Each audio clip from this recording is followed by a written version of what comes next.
What's up guys, it's your boy Metraptor, also known as Doxalis Patella, and welcome to a brand new walkthrough series for the game Breath of Death VII, The Beginning. After having done 2 Harry Potter walkthroughs in a row, I found it best to take a break from the Harry Potter games before eventually moving on with the 3rd one. So I have decided to cover this game instead. It's a JRPG developed by Z-Boyd Games, and you can buy it on Steam in a bundle along with their other game Cthulhu Saves the World, usually for around $1 or even less during Steam sales. Now some of you may be thinking, oh boy, a JRPG or just an RPG in general. I'm not sure if I'm gonna like this walkthrough of yours, Lux. I don't know. I can understand that. Usually the first things that pop up in my mind when hearing the term RPG are character stats, weapons, gear, monsters, grinding, gold farming, exploring dungeons, and that in an almost infinite loop.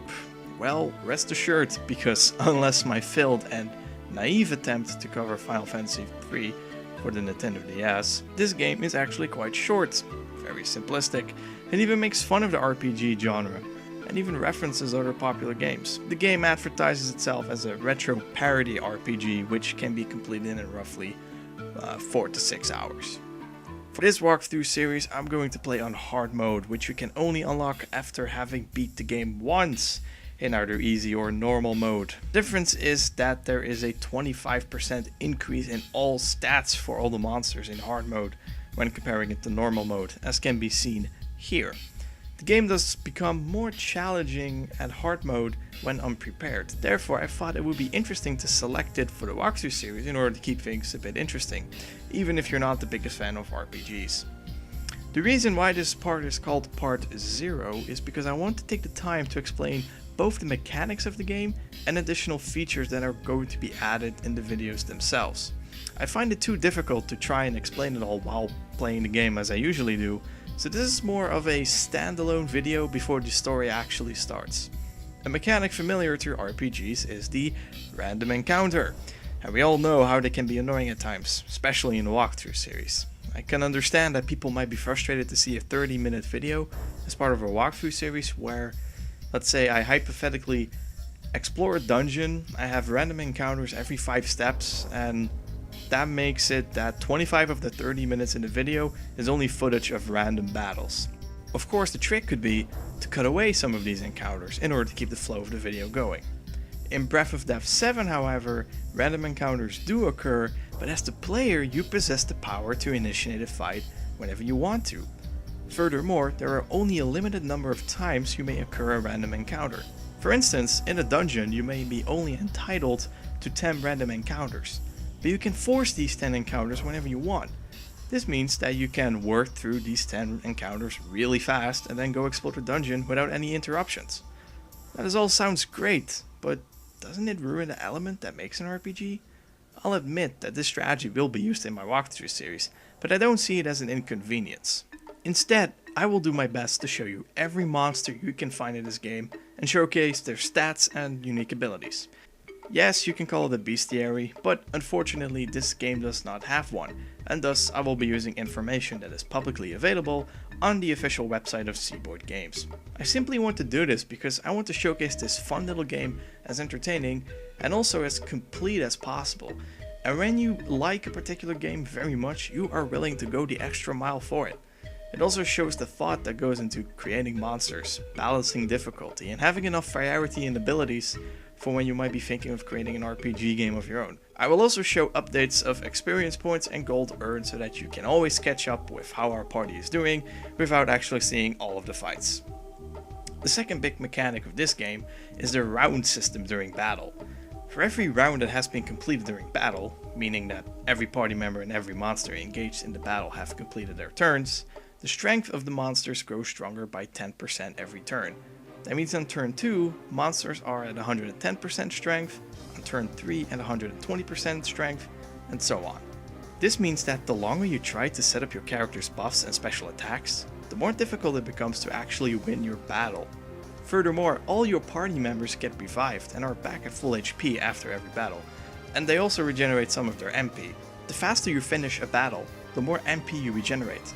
This is why the game allows for very fast-paced battles, as you can easily breeze through every action and battle dialogue in order to keep the flow going, and not worry about healing your party members after battle.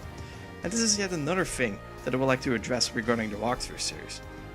I don't find it convenient to just mash buttons in order to have a battle done very quickly without you, the audience, being able to see or read what is going on.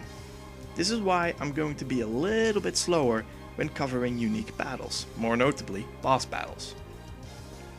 Combining this with my choice of not showing you every redundant battle, but only those that show new monsters and unique abilities, I hope this will make the walkthrough parts not too long, but not too fast paced either. The third big mechanic of this game has to do with leveling. After leveling up, you get the choice between two paths for how you want your character to upgrade. For instance, you might choose between more physical strength or more magic power. Now you will see that I will build my character in terms of their strongest stats. I prefer the method of having each character focusing solely on their strongest base stat. For instance, the first party member Dem has strength and vitality as his two strongest base stats. And you will see that the weapons and armor he can wear actually give additional bonuses to both strength and vitality. The same can be said for other characters who I won't give away right now.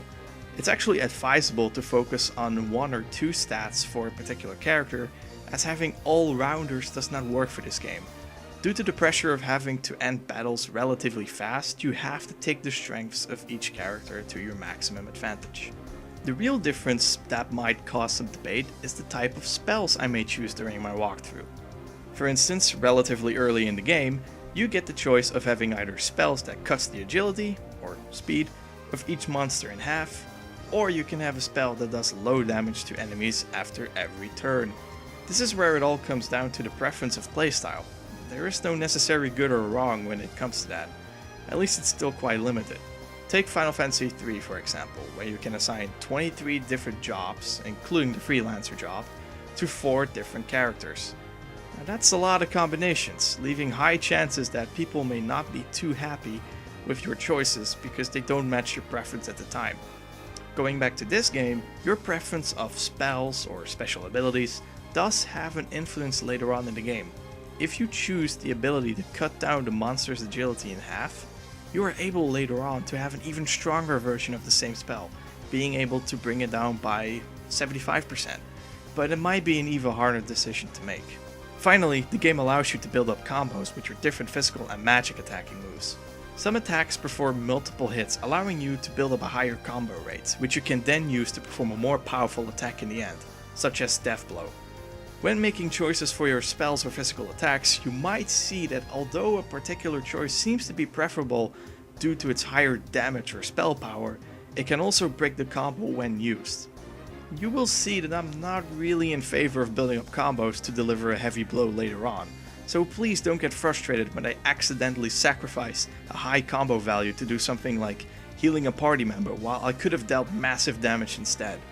I've learned that it does not matter too much as long as you have a strategic plan for difficult battles. Whew.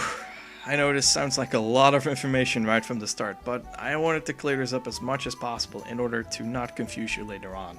Again, the reason why I'm starting off this way is because you can play RPGs in many ways with different party formations, classes, weapons, spells, etc. This game is a tad different however, but also more limiting.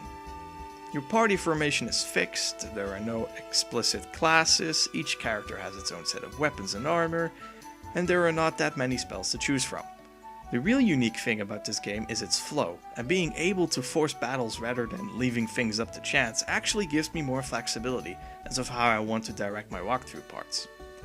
Last but not least, I want to tell you that although it sounds as if I'm taking this RPG game very seriously, discussing character stats and spells and all that, this game also allows me to discuss my interest in RPGs in general. I want to make them so fun to play for me. As this game has its own fair share of humor, I believe that even non-RPG fans can enjoy from watching this series. So, if you know about the game, great, now you know how I'm going to play it. And if you haven't heard of this game before, maybe now you're interested to see me play it. In either case, expect this video series to be a tad different from all the other action games that I've played before, but I think this game deserves it. It's a cheap, yet fun game, and it's not from my childhood, but I think Seaboy Games has done a great job of making a simple yet unique RPG. I hope you enjoyed this walkthrough series, as I will try to 100% it my way. Oh, and there's one more thing I would like to address before one of you might catch it.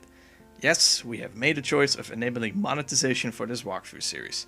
First of all, of course, we have checked whether we are actually permitted to enable monetization for footage of this game. Second, we would like to clarify that our primary focus is to deliver great quality content for you guys, rather than focusing on the whole monetization feature in the first place. YouTube is not going to be our profession, it is and will be a hobby. For instance, we know that we cannot monetize the possible future walkthrough series of the third Harry Potter game for the PC when the time comes. And that doesn't matter. We want to show you the games that we like to play or that you want us to cover, like the Harry Potter games for the PC. Now, we know that because monetization is enabled, you might experience some annoyance with ads being on either our videos after the first 10 seconds or so, or on the page next to the video. We feel your pain, and we do not mind if you use ad blocker or any other tool to get rid of them. We know that we won't get rich of the videos from this walkthrough series given the small yet very committed and loyal audience. But, you know, it would be great to have even the slightest form of income from these videos in order to reinvest in new equipment to make our videos even better.